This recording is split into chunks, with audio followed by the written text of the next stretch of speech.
Indian railway RRB ELP भरती 2025। नमस्कार विद्यार्थी मित्रांनो, तुमच्यासाठी अतिशय आनंदाची बातमी घेऊन आलो आहे। रेल्वेमध्ये आरआरबी ELP लोको पायलटची जी हे भरती निघालेली आहे आणि जागांचा जर आपण विचार केला 9900 प्लस जागांसाठी ही भरती निघालेली आहे। आणि या भरतीमध्ये महाराष्ट्रातील तुम्ही कोणत्या जिल्ह्यातले असाल तर मुलं मुली या भरतीमध्ये फॉर्म भरू शकता। आणि या भरतीमध्ये शिक्षण 10वी पास लागते, त्याचबरोबर ITI पाहिजे, त्याचबरोबर ग्रॅज्युएशन वाले मुलं सुद्धा या भरतीमध्ये फॉर्म भरू शकता। तर या भरतीमध्ये इंडियन रेल्वे ELP आरआरबी या भरतीमध्ये सिलेक्शन आपलं कशा प्रकारे होणार आहे तर संपूर्ण माहिती मी तुम्हाला सांगणार आहे। आणि फॉर्म भरणे जे 10 एप्रिल पासून फॉर्म भरणे सुरुवात होत आणि फॉर्म भरणे शेवटची तारीख 9 मे 2025 फॉर्म भरणे शेवटची तारीख आहे। तर इंडियन रेल्वे आरआरबी ELP या भरतीमध्ये आपलं सिलेक्शन कशा प्रकारे असणार आहे, यामध्ये पेपर असणार कशा प्रकारे पेपर असणार आहे, अभ्यासक्रम काय असणार आहे, यामध्ये पासिंग किती असणार आहे, ठीक आहे। तर संपूर्ण माहिती आपण आजच्या व्हिडिओच्या माध्यमातून इंडियन रेल्वे आरआरबी ELP या भरतीबद्दल बोलणार आहे। तर आजचा व्हिडिओ खूप महत्त्वाचा होणार आहे, व्हिडिओ शेवटपर्यंत बघा आणि व्हिडिओला आताच लाईक करा। नमस्कार विद्यार्थी मित्रांनो, माझी नोकरी कॉर्नर यूट्यूब चॅनलवर मी गोपाल अनखळे तुमचं सर्वांचं सहर्ष स्वागत करतो। तर मित्रांनो, व्हिडिओचा थंबनेल बघून तुमच्या लक्षात आलं असेल की आपला व्हिडिओ कोणत्या टॉपिकवर होणार आहे। व्हिडिओ सुरू करण्याच्या आधी आपल्या यूट्यूब चॅनलला सबस्क्राइब करा, जेणेकरून प्रत्येक भरतीचे अपडेट तुमच्यापर्यंत सर्वात आधी पोहोचेल। जास्त करून 10वी 12वी पास भरतीच्या रिलेटेड जास्त व्हिडिओ आपल्या चॅनलवर अपलोड करत असतो। तर तुम्ही आपला व्हिडिओ कोणत्या जिल्ह्यातून पाहून राहिले हे नक्की या व्हिडिओ खाली कमेंट बॉक्समध्ये लिहा, जेणेकरून मला सुद्धा वाटणार आहे की आपला व्हिडिओ कोणकोणत्या जिल्ह्यापर्यंत महाराष्ट्रामध्ये पोहोचत आहे, ठीक आहे। तर पाहता इंडियन रेल्वे आरआरबी ELP ची ही 9900 प्लस जागांसाठी भरती निघालेली आहे। या भरतीमध्ये वयोमर्यादा जर विचार केला तर 18 ते 30 वर्षापर्यंत आपल्याला इंडियन रेल्वे आरआरबी ELP या भरतीमध्ये फॉर्म भरता येते। OBC कॅटेगरीचे असाल तर 18 ते 33 वर्षापर्यंत या भरतीमध्ये फॉर्म भरता येते। SC/ST कॅटेगरीचे असाल तर 18 ते 35 वर्षापर्यंत आपल्याला या भरतीमध्ये फॉर्म भरता येते।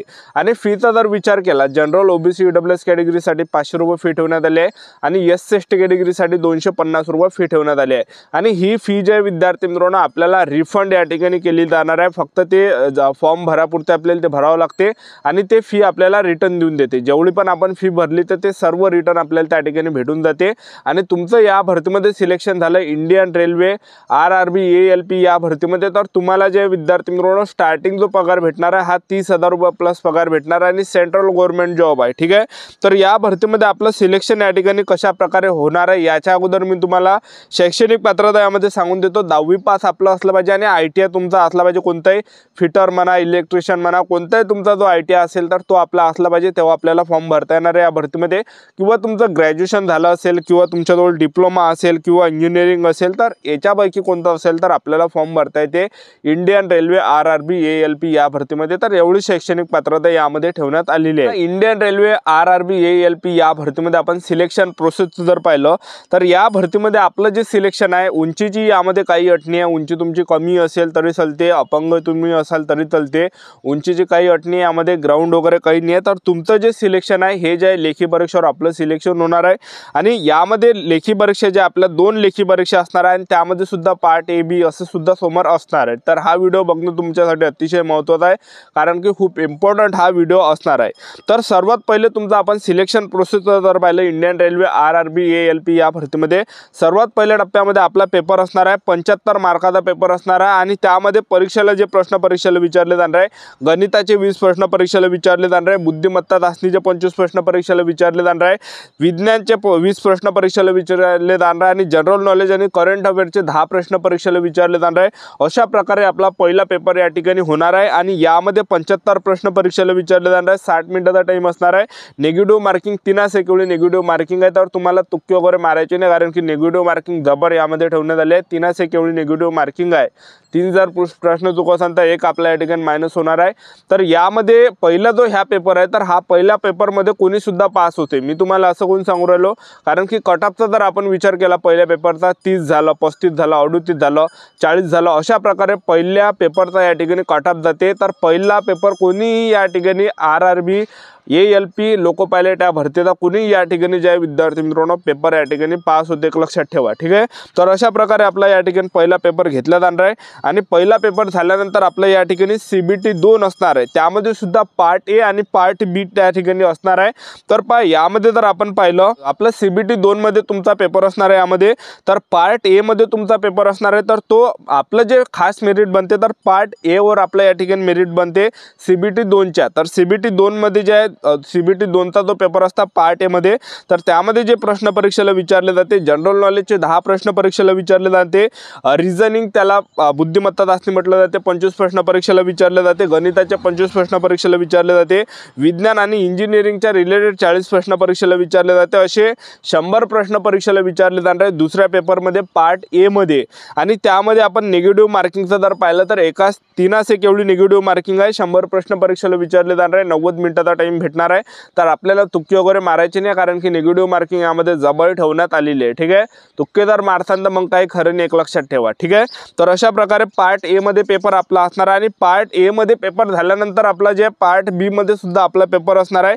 तर पार्ट बी चा जो पेपर हा थोडा वेगळा असणार आहे, तर तो ट्रेडच्या रिलेटेड पेपर असणार आहे पार्ट बी चा। तर CBT 2 ची गोष्ट करणार मी, CBT 2 मध्ये पार्ट ए चं मी तुम्हाला सांगितलं, पार्ट ए नंतर पार्ट बी चा सुद्धा आपल्या यामध्ये पेपर असणार आहे। तर त्यामध्ये जे 75 प्रश्न परीक्षेला विचारले जाणार आहे आणि 75 प्रश्न जे या ठिकाणी ट्रेडच्या रिलेटेड 75 प्रश्न परीक्षेला विचारले जाणार आहे। आणि पासिंगचा जर आपण विचार केला तर 42 मार्कावर पासिंग त्यामध्ये असणार आहे ट्रेड टेस्ट मध्ये। आता ट्रेड टेस्ट मध्ये कोणते प्रश्न परीक्षेला विचारले जाणार आहे, आता तुम्ही फिटरचा तुम्ही ITI केला असेल तर फिटरच्या ITIच्या रिलेटेड त्या ठिकाणी जे फिटरच्या रिलेटेड 75 प्रश्न परीक्षेला विचारले जाणार आहे।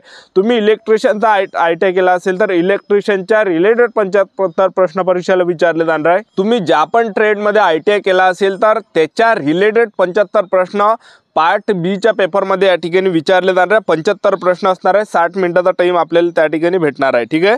तर अशा प्रकारे जे विद्यार्थी मित्रांनो आपला यामध्ये असते, एक लक्षात ठेवा, ठीक आहे।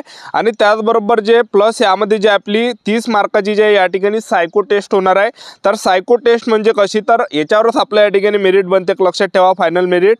तर CBT चे या ठिकाणी 70 मार्क झाले, त्याचबरोबर जे सायको टेस्टचे 30 मार्क, ठीक आहे। तर यामध्ये जर पाहिला पण तर सायको टेस्ट जी असते तर त्यामध्ये आपल्याला चेक केला जाते की बा याचा दिमाग खरंच चांगला आहे का, म्हणजे त्या कसं आहे तुम्हाला जे त्या ठिकाणी रेल्वे चालवावं लागते, तर तुम्हाला त्या ठिकाणी चांगलं तुमचं त्या ठिकाणी माइंड असला पाहिजे, तर ते आपली त्या ठिकाणी टेस्ट घेतल्या जात असते, सायको टेस्ट, एक लक्षात ठेवा, ठीक आहे। तर अशी जे संपूर्ण सिलेक्शन प्रोसेस आहे RRB ALP लोको पायलट या भरतीची, तर अशी संपूर्ण सिलेक्शन प्रोसेस आहे, अशा प्रकारे यामध्ये पेपर असणार आहे। तर ज्या पण विद्यार्थ्यांना इंडियन रेल्वे भारतीय रेल्वे भरतीमध्ये RRB ALP या भरतीमध्ये सिलेक्शन घ्यायचं असेल तर आतापासून चांगले पुस्तकं तुम्ही घेऊन घ्या मार्केटमधून, ज्यांनी सुद्धा घेतले नसेल, आणि आतापासून जे विद्यार्थी मित्रांनो सेल्फ स्टडी करा, ठीक आहे। कारण की 10,000 प्लस जागांसाठी मोठी संधी तुमच्यासाठी चालून आलेली आहे आणि आतापासून जे सेल्फ स्टडी करा 8-8 घंटे 10-10 घंटे, कारण की फॉर्म भरण्याची तारीख या ठिकाणी आलेली आहे, 10 एप्रिल पासून आपले फॉर्म भरणे चालू या ठिकाणी होणार आहे। तर आतापासून आपापल्या तयारीमध्ये लागा, आतापासून सेल्फ स्टडी करा। तुम्ही जर गावामध्ये अभ्यास करत असाल, तयारी करत असाल तर एखादा वाचनालय पकडा आणि वाचनालयामध्ये अभ्यास करा, किंवा तुम्ही शहरामध्ये बिलॉंग करत असाल तर शहरामध्ये एखाद्या लायब्ररी त्या ठिकाणी जॉईन करा आणि तिथं सेल्फ स्टडी तुम्ही त्या ठिकाणी करा, ठीक आहे। आणि आतापासून सोशल मीडियापासून जेवढं ते तेवढं दूर राहण्याचा या ठिकाणी प्रयत्न करा, ठीक आहे। तर चांगली ही सुवर्ण संधी तुमच्यासाठी चालून आलेली आहे। तर आपले YouTube चॅनल सबस्क्राईब करून ठेवा, व्हिडिओ अपडेट तुम्हाला RRB ALP लोको पायलट या भरतीबद्दल माहिती देणार आहे। आजच्यासाठी इथंच थांबतो, भेटूया नेक्स्ट व्हिडिओमध्ये। जय हिंद, जय